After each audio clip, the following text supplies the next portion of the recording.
دوستو، بزرگوں اور نوجوان ساتھی ہو، دعا ہے خالق و مالک ارض و سما، پروردگار عالم، بندہ نچیز حقیر فقیر کو اس کے تحت حق بولنے، حق سمجھنے، حق پر عمل پیرا ہونے کی توفیق نصیب فرمائے۔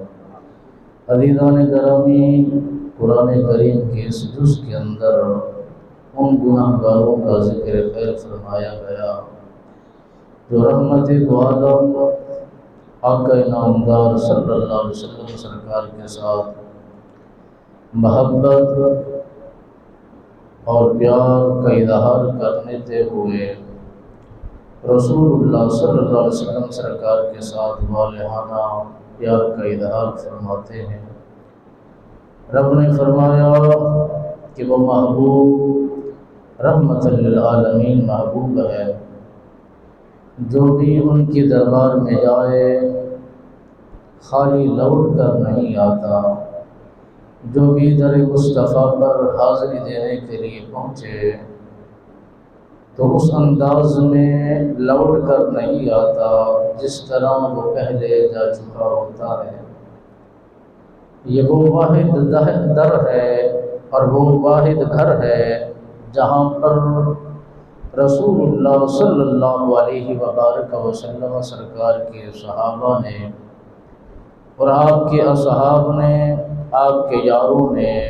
آپ کے غلامان مصطفیٰ نے اور صحابی ہو، تابعی ہو، تبع تابعی ہو، جو بھی ہے جس انداز میں اپنی محبت کا اظہار کرتا گیا، اپنی پیار کا انداز دکھاتا گیا، منزلیں اور مقاصد کو پاتا گیا۔ حضرت امام مالک رحمہ اللہ تعالی آپ سرکار کے متعلق فرماتے ہیں کہ آپ نے مدینہ المنورہ کی سرزمین پر عرصہ دراز تک احادیث مبارکہ پڑھاتے ہوئے، درس قرآن سناتے ہوئے، فرمان مصطفیٰ لوگوں کے دلوں تک پہنچاتے ہوئے عرصہ دراز تک خدمت فرمائی۔ منشا اور ارادہ ایک ہی تھا، جب بھی موت آئے در مصطفیٰ پر آ جائے، جب بھی جسم سے روح نکلے تو روضہ رسول اللہ کی جالیوں کے سامنے ہو، اور جب سے فرشتہ مالک الموت فرشتہ میری روح نکالنے کو پہنچے، دھرتی مدینہ ہو، رسول اللہ کا شہر ہو اور مدینہ کی گلیاں ہوں اور مدینہ الرسول اللہ کی فضائیں ہوں، وہاں پر میرے جسم سے روح نکلے۔ اصحاب کا یہی مزاج تھا، اور رسول اکرم نور مجسم رحمت دو عالم صلی اللہ علیہ وبارک وسلم سرکار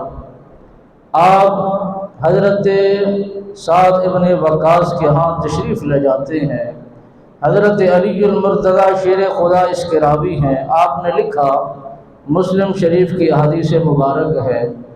کہ حضرت علی المرتضیٰ شیر خدا سرکار نے فرمایا کہ رسول اللہ صلی اللہ علیہ وسلم سرکار اس صحابی رسول کے ہاں پہنچے،